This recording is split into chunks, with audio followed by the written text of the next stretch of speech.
My name is Sandra Emmons. I'm 40 years old, and this is the story of how my entire life was dismantled by the man I thought I knew best. For 15 years, Michael and I built what most people would call a safe, ordinary life. We married in our mid-20s, had our daughter Emma and our son Jake before I turned 30, and moved into a modest two-story house in a quiet suburban neighborhood. Nothing extravagant, nothing reckless, just steady, predictable, almost boring to outsiders. I used to wear boring like a badge of honor. To me, it meant security. It meant Emma's soccer practices on Saturdays, Jake's baseball games on Sundays, the smell of barbecue in our backyard when neighbors dropped by.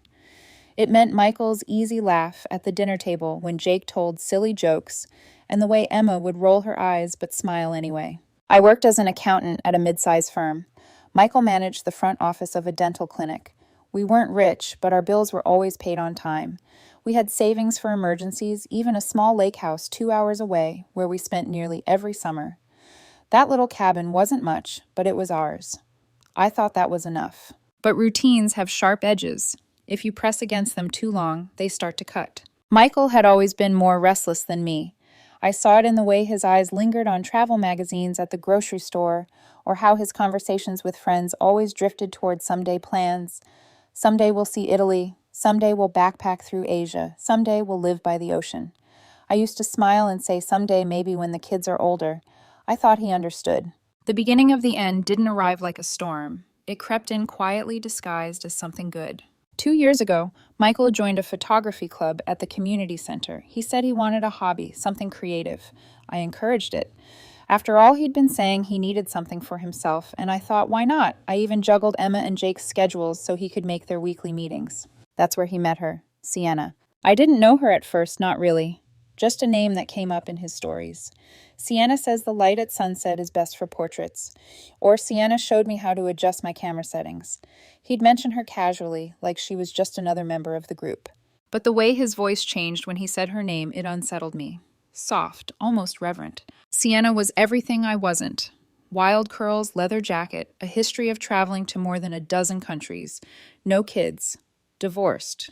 She had this philosophy, apparently, life is meant to be lived, not scheduled. At first, I thought she was harmless. Michael needed friends, I told myself, and I couldn't begrudge him someone who pushed him to try new things. I even teased him about it one evening while he was scrolling through camera lenses online. So what's she like, this Sienna? I asked, keeping my tone light. He barely glanced up. She's just fun, free. She doesn't worry about things like retirement or savings accounts. She just goes. Must be nice, I said, trying to laugh, but something in my chest tightened. The changes started small. A new leather jacket that didn't quite fit his usual style. A playlist full of music I'd never heard before, edgy loud. Nothing like the jazz or soft rock he used to love. Then he started staying out later, even after the photography meetings ended. A few of us grabbed drinks, he'd say. Or Sienna showed me this cool rooftop downtown. I wanted to believe it was innocent. I wanted to trust him. But every time he came home, glowing with stories about her latest adventure in Costa Rica, her fearless cliff diving in Greece, I felt myself shrinking. The real warning sign came at Emma's soccer game of all places. I was sitting beside him in the bleachers cheering when Emma scored a goal. Michael clapped politely, then turned to me, his face distant. "You know what I realized today," he said. "What?" "When Sienna talks about her travels, her eyes light up. When you talk about our lake house trips, it sounds like you're reading off a grocery list." For a moment, I couldn't breathe. "I thought you liked the lake house," I whispered. "We've been going there for years." "That's the point, Sandra. The same lake, the same routine, the same everything. Don't you ever want more?" I gestured toward Emma, still beaming from her goal. "This is more Michael. This is our life." He looked away, shaking his head. "Sienna doesn't think like that. She says fear keeps people stuck, that real living means taking risks." I wanted to scream. Instead, I sat in silence, clapping mechanically as Emma's team celebrated. Inside, something cold began to spread. Over the next few months, Sienna became a constant presence in our home. Her opinions, her adventures, her philosophy. Michael compared everything I did to what she would do. Sienna wouldn't waste a Saturday night watching Netflix. Sienna says saving for retirement is letting fear win. Sienna thinks men who settle into routine are cowards. Every word chipped away at the life I thought we shared. I tried to fight back in my own way. suggested we plan a trip to Europe, the very same idea he'd brushed off as too expensive years ago. I signed us up for salsa dance lessons, bought a bright red dress I thought he'd notice. I even browsed motorcycle magazines once, wondering if maybe I was the one failing him. Nothing worked. I was a shadow next to Sienna's blaze. And deep down, I think Michael had already decided where his heart belonged. The night it all shattered is seared into my memory. It was late a Tuesday in October. Michael came home from another club meeting. I was helping Jake with his math homework. When he walked in, his expression grim but determined. "Sandra," he said, voice low, "we need to talk." Jake froze, sensing the tension, then slipped upstairs. Michael sat across from me at the kitchen table, the same table where we'd planned our wedding, where I'd fed our babies, where we'd lived our entire married life. "I can't do this anymore," he said. "I settled too young. I deserve better." The words cut like glass, slicing clean through the woman I thought I was. And in that moment, staring at the man I had built a life with, I realized nothing would ever be the same again. When Michael said those words, "I settled too young, I deserve better," I thought my body would give out. For a second, I actually pressed my palms flat against the kitchen table, grounding myself, afraid I might collapse. 15 years of marriage unraveled in a single sentence. I wanted to argue, to scream, to remind him of everything we had built together, but his eyes were set sharp with a determination I'd never seen before. He wasn't inviting a conversation, he was announcing a verdict. The following days blurred. Michael packed a suitcase with alarming efficiencies, like he had rehearsed this moment 100 times in his head. Clothes, toiletries, a few personal items. He didn't bother with sentiment, no framed family photos, no keepsakes from the kids' early years. He left those behind as if they belonged to a different life. Emma watched from the staircase that night. She was 14, old enough to understand. Her jaw trembled, but she didn't cry. Jake clutched my hand so tightly my fingers went numb. "Where are you going, Dad?" Jake asked. Michael knelt, brushing his hand through Jake's hair. "Just somewhere I can think. Somewhere I can be myself." I swallowed hard, forcing steadiness into my voice. "He's moving in with his friend from photography club." Michael's silence confirmed it. That friend, of course, was Sienna. The first week without him was chaos. Jake asked about his father every morning at breakfast, every night before bed. Emma grew quiet, withdrawing into her room, blasting music through her headphones. I tried to hold everything together, school drop-offs, work, deadlines, grocery shopping, but inside I was hollow. Michael, meanwhile, seemed to flourish. He posted photos on social media, him and Sienna on a rooftop bar. Sienna perched on the back of his new motorcycle, their arms stretched out on some spontaneous road trip. The man who once groaned about traffic on the way to the lake house was suddenly reborn as a free spirit. The comparisons didn't stop just because he'd left. When he came by to pick up the kids for his first weekend visit, he leaned against the doorframe, casual, smug. "You should try it sometime, Sandra. Living a little. Sienna says we waste too much time worrying about responsibilities." I wanted to slam the door in his face. Instead, I smiled, thinly, handed him Jake's overnight bag, and watched as my children disappeared into a car that smelled faintly of leather and perfume.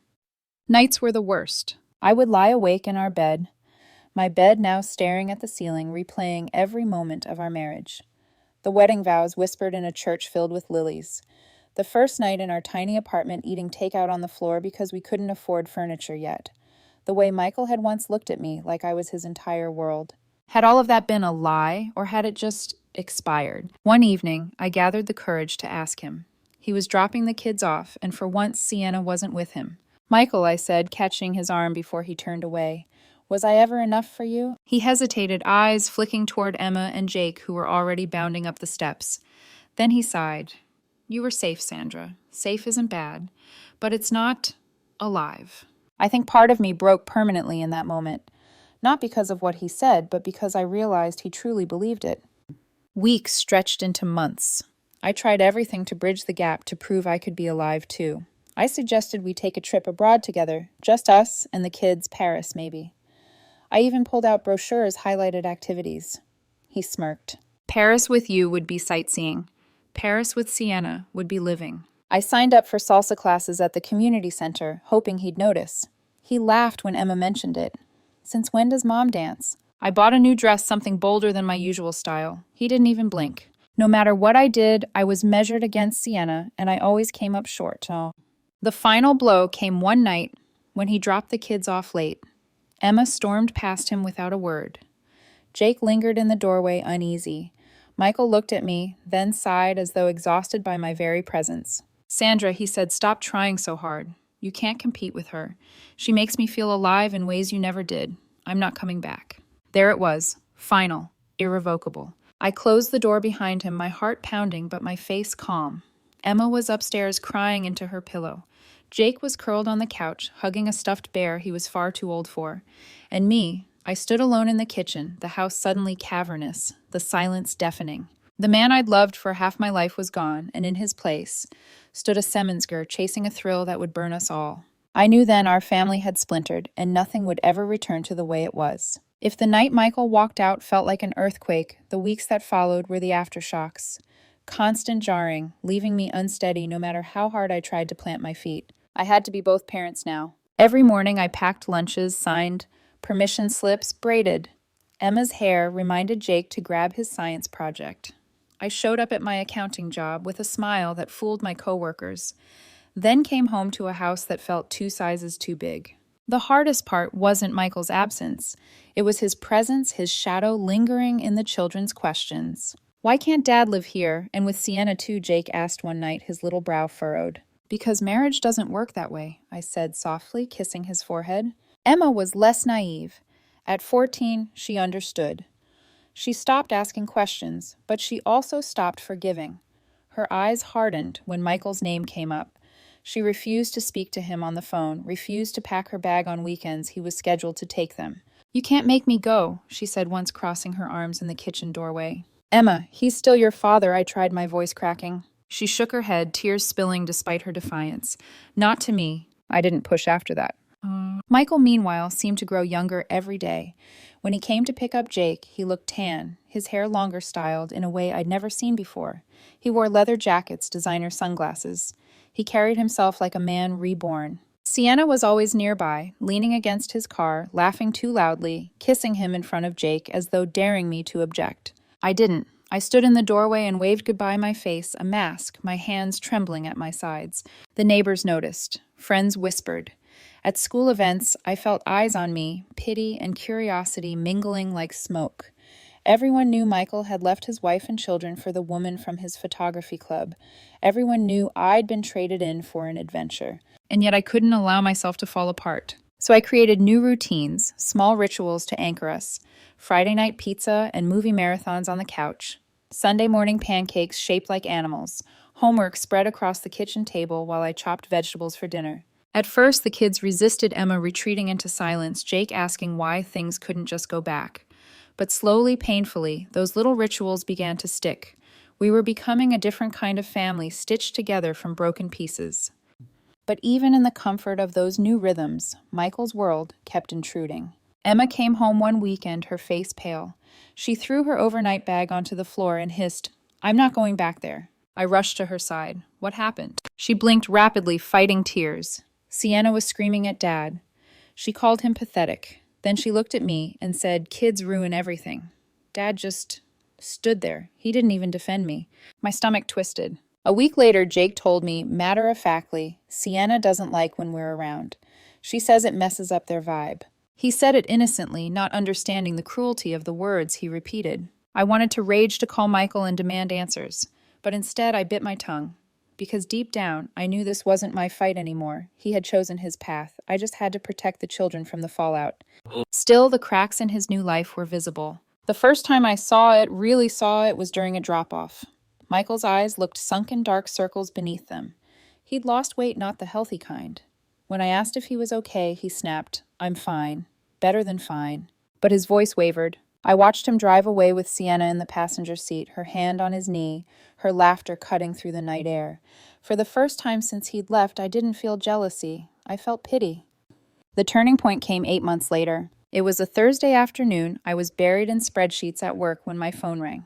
Michael's number. When I answered, all I heard was sobbing. "Sandra," he choked.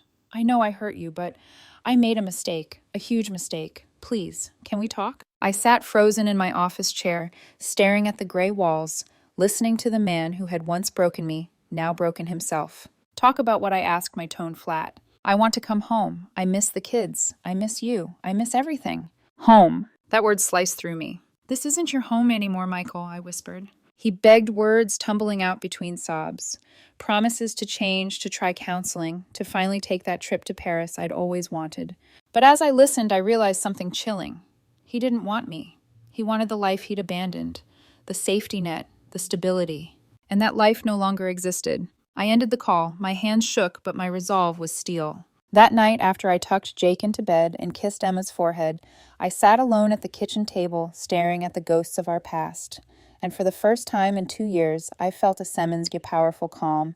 Michael had left us chasing fire. Now he was the one burned. And I was still standing. After Michael's desperate call, I thought maybe, just maybe, he would retreat quietly, lick his wounds, and let me and the children heal. But that wasn't who he had become. He started reaching out constantly. At first it was late-night texts, long paragraphs about how much he missed Emma's laughter, Jake's hugs, my cooking. Then came the phone calls, pleading, bargaining, promising. Sandra, we can fix this. I swear I'll change. Sienna isn't who I thought she was. She's destroying me. Sometimes I hung up. Sometimes I listened in silence until his voice broke. But never, not once, did I tell him what he wanted to hear. Because I knew the truth, he didn't want me back. He wanted the life he had so carelessly torched. The children noticed the shift too. Emma grew angrier, more vocal. One evening after a visit, she slammed her bedroom door so hard the frame rattled. What happened? I asked, knocking gently. Her muffled voice cracked through tears. Dad let her call me useless. Right in front of him. He didn't even say anything, Mom. He just stared at the floor. I pressed my forehead against the door, my chest aching. You don't have to go if you don't want to, sweetheart. I'm not, she whispered. Not ever again. Jake lasted longer, but even he began to resist. He came home one weekend, quiet, chewing his lip. When I asked what was wrong, he finally blurted, Sienna told Dad he has to choose her or us. The words hit me like a physical blow. My son looked so small, so unsure. I pulled him into my arms and whispered, You will never have to fight for your father's love, not with me. But the truth was, Michael had already chosen. When he showed up at drop-offs, he looked hollow, his face drawn. He'd lost more weight, and his eyes darted nervously as if he were afraid of Sienna overhearing. Once, while waiting in the driveway, Emma whispered, He looks like a ghost. She wasn't wrong. Then came the night he showed up at my door drunk. It was past midnight. I woke to pounding on the door, my heart racing. I rushed down the stairs and peeked through the peephole, Michael swaying his hair matted with sweat, his voice slurred. Sandra, please, just let me in. I don't belong there. I belong here. I cracked the door just enough to step outside, pulling my robe tight. You need to leave, I hissed, glancing upstairs, praying the kids hadn't woken. He reached for me, desperation twisting his features. She hates me. She screams. She throws things. I jerked back. Stop. You made your choice. Now live with it. For a second, something dark flashed in his eyes. Then his shoulders sagged and he stumbled back toward his car. I locked the door, leaned against it, and let silent tears stream down my face. From that night on, things unraveled quickly. News trickled back to me through the grapevine. Sienna had been seen screaming at him in public, throwing a drink in his face at a downtown bar. A neighbor mentioned loud fights at all hours, broken glass, echoing through thin apartment walls. At first, I brushed it off as gossip. But then Emma returned from school one afternoon, eyes blazing. Mom, did you know Dad got kicked out of Sienna's apartment last week? People are talking about it everywhere. I closed my laptop, my chest tightening. Where did you hear that? Everyone knows. Her neighbors posted about it online. I didn't ask for details. I didn't want to know. And then the inevitable happened. Michael called me from an unknown number. His voice was raw, trembling. Sandra, I can't do this anymore. Please, just give me one more chance.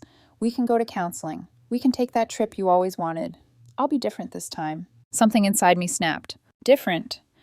I repeated, my voice steady but cold. Michael, I suggested Paris 3 times over the years. You said it was a waste of money. And now suddenly, it's your grand solution. He was silent for a long time.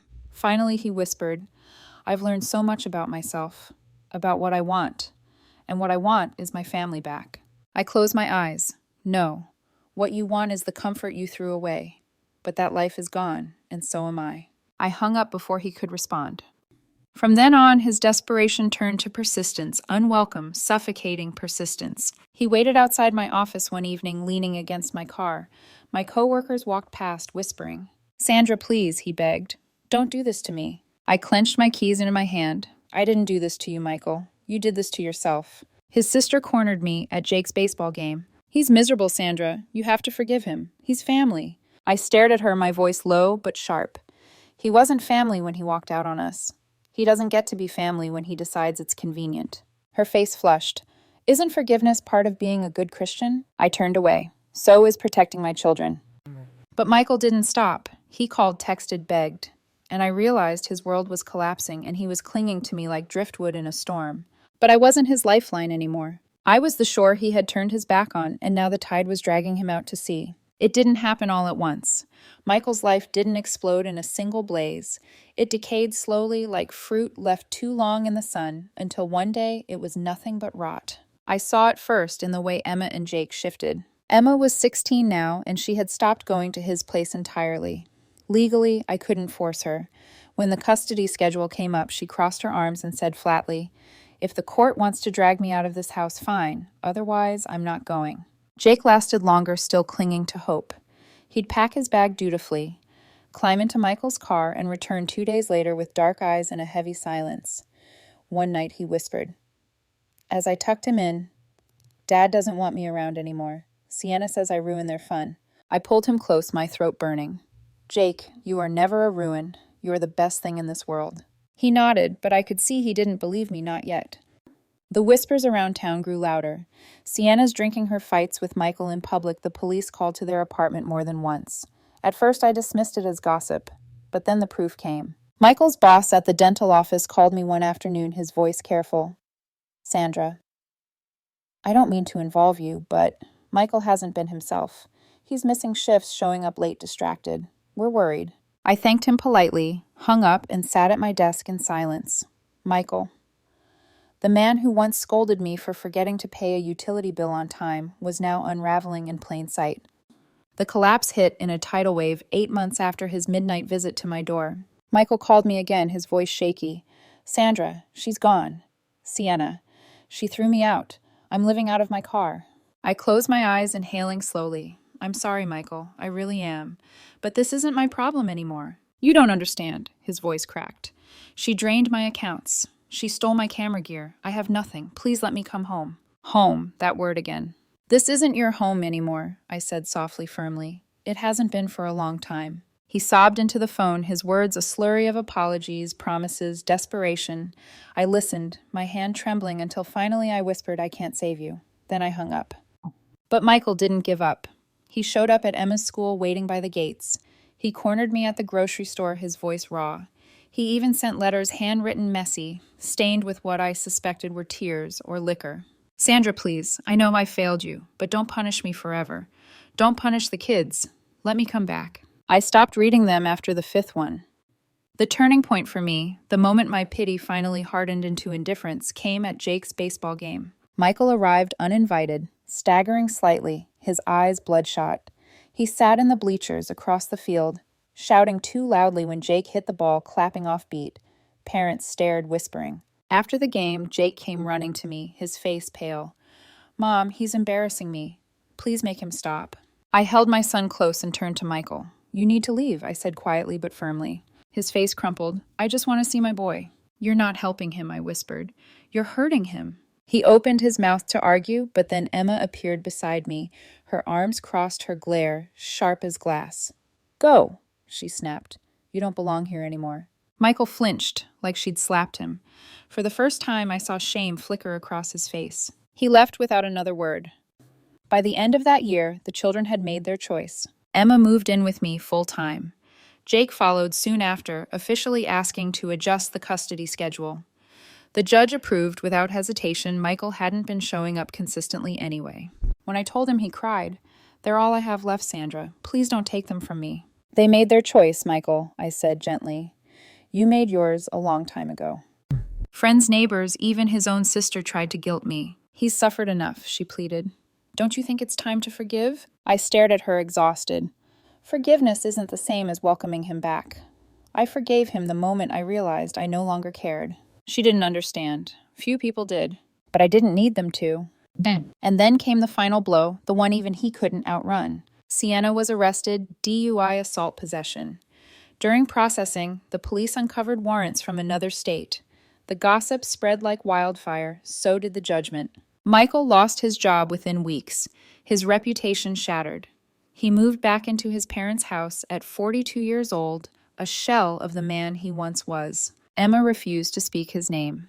Jake stopped asking questions. And me. I sat at the kitchen table one night, the same table where Michael had once told me I wasn't enough, and realized the truth. He hadn't destroyed me. He had freed me. I didn't expect peace to come. Not after the chaos, the betrayal, the months of unraveling.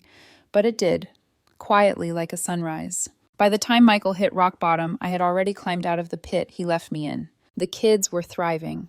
Emma, now 17, had her eyes set on college. She filled out applications with the same determination she once poured into her soccer games. Jake, 15, was the star of his varsity baseball team, his laughter returning in bursts that reminded me of the boy he used to be. And me, I had rebuilt myself, piece by jagged piece. The nights weren't sleepless anymore. The house no longer felt cavernous, it felt like ours. I'd been promoted at work, started attending pottery classes at the community center. The same classes Michael once mocked as boring. My hands shaping clay became a kind of therapy molding, something broken into something whole. The last time I saw Michael outside of Kid Logistics was 6 months ago. I was at the grocery store scanning the cereal aisle when I felt someone watching me. I turned, and there he was. But he wasn't the man I had married. He wasn't even the man who had left me. His hair was unkempt, his shoulders slumped. He looked older, worn, like life had chewed him up and spit him out. His hands trembled as he reached for me. "Sandra," he said, voice cracked. "Please, just 5 minutes." I studied him carefully. My chest was steady, my heartbeat calm. I wasn't angry. I wasn't even sad. "I don't hate you, Michael," I said. He blinked in surprise. "You don't—" "I did once, but hate requires caring, and I don't care anymore." He flinched like I'd struck him. "Don't say that. We had 15 years together. That has to mean something." "It does," I replied softly. "It means I know what I won't accept anymore. It means I know my worth." His eyes filled with tears. "I've changed. I've grown. I want my life back." I shook my head. "No, Michael. You don't want me. You want the safety you threw away. You killed the man I loved when you told me I was something you settled for. That life doesn't exist anymore. Neither does the woman who would have taken you back." I left him standing in the aisle, clutching a box of cereal like it was an anchor. That was the last time we spoke beyond arranging visits for Jake. Same. Looking back, I realized something important. Michael was right about one thing. We were wrong for each other. But not because I was boring or safe. We were wrong because I valued loyalty, commitment, stability, while he valued excitement, novelty. The illusion of greener grass. He thought he was trading up when he left me for Sienna. What he really did was trade a woman who loved him for a woman who used him. Stability for chaos. Respect for humiliation. A family for a cautionary tale. The cruelest part. He still thinks the problem was Sienna, that he picked the wrong woman. He never understood the truth. The real problem was that he was the kind of man who could throw away 15 years of marriage for any woman. And I learned something too. I'm not boring. I'm steady. I'm not safe. I'm dependable. And those aren't weaknesses. They're the very things that someone worthy of me will treasure. Until that person comes, I'm enough on my own. This summer, the kids and I are finally going to Paris. Emma's already making a list of art museums. Jake is obsessed with seeing the Eiffel Tower. I've booked the tickets, something I once thought we'd never afford, never manage. But now it feels possible. More than possible, it feels perfect. Because we're going together as a family. Our family. I may have lost a husband, but I found myself. And that's the beginning of everything.